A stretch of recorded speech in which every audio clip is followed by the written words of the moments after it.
Hi all, இன்னைக்கு யூஜிடிஆர்பியில் unit 2ல இருந்து polar equation of line அப்படிங்கிற டாப்பிக்ல இருந்து ஒரு ப்ராப்ளம் பார்க்க போகிறோம். Which of the following is are true for given lines? ரெண்டு லைன் ஈக்குவேஷன் கொடுத்துருக்காங்க. L by R equal to A cos theta plus B sine theta and L by R equal to ஏ1 cos theta plus பி1 sine தீட்டான்னு ரெண்டு line கொடுத்துருக்காங்க. எது true, அதாவது ஆப்ஷன்ஸே பார்த்தீங்கன்னா இஸ் ஆர் ட்ரூ, எப்படி வேணால் எத்தனை வேணால் ஆன்சர்ஸாக கிடைக்கலாம். ஆப்ஷன்ஸில் ரெண்டு கொடுத்துருக்காங்க, இல்லாட்டி all. This is a different MCQ question.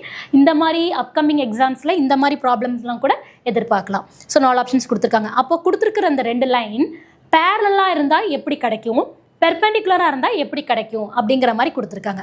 நம்மளுக்கு ஃபெமிலியராக பேரலல் அப்படின்னா நம்மளுக்கு என்ன தெரியும், ஸ்லோப்ஸ் வந்து ஈக்குவலாக இருக்கும். m1 equal to m2. பெர்பெண்டிகுலராக நம்மளுக்கு என்ன ரிசல்ட் தெரியும், m1 into m2 is equal to -1 தெரியும்.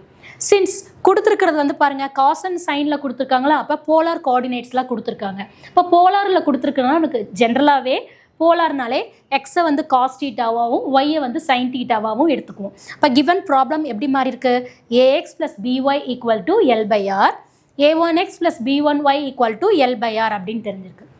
அப்போது இந்த m1 m2 கண்டுபிடிக்க போகிறோம். m1ங்கிறது என்ன formula, minus coefficient of X by coefficient of Y which is equal to minus எக்ஸோட கோஎஃபிஷியன்ட் என்ன இருக்குது ஏ, ஒய்யோட கோஎஃபிஷியன்ட் என்ன இருக்குது பி, அப்ளை பண்ணால் minus A by B. Similarly இன்னொரு m2 கண்டுபிடிக்கிறதுக்கு minus a1 by b1, m1 m2 கண்டுபிடிச்சிட்டோம். இப்போ இந்த 4 ஆப்ஷன்ஸில் பேரலல் கண்டிஷன் செக் பண்ண போகிறோம். ஸோ பேரலலுக்கு ரெண்டு ஸ்லோப்பு எப்படி இருக்கும், ஈக்குவலாக இருக்கும். m1 equal to m2. So இது ரெண்டு ஈக்குவல் பண்ணுங்கள், m1 m2 ஈக்குவேட் பண்ணால் minus getting cancel. So a1 by b1 equal to a by b. அதை கிராஸ் மல்டிப்ளை பண்ணால் a by a1 equal to b by b1.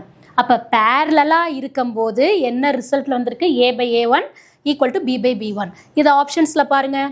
If 2 lines are parallel a1 plus b1 equal to 0, நம்மளுக்கு அது கிடைக்கல. So option A வராது. If 2 lines are parallel if a by a1 equal to b by b1, நம்மளுக்கு வந்திருக்கு இல்லைங்களா. So option B. So parallel condition முடிஞ்சிச்சு.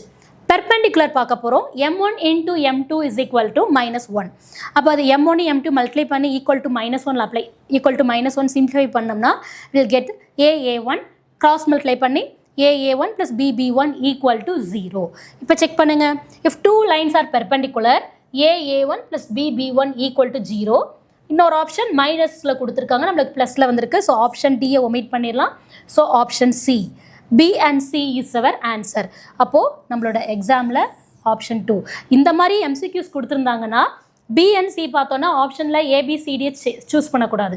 இங்கே நம்மளுக்கு என்ன கொடுத்துருக்காங்க, 1 2 3 4ன்னு கொடுத்துருக்காங்க. இதில் தான் போய் ஷேட் பண்ணணும். So very important different MCQ problem. Thank you.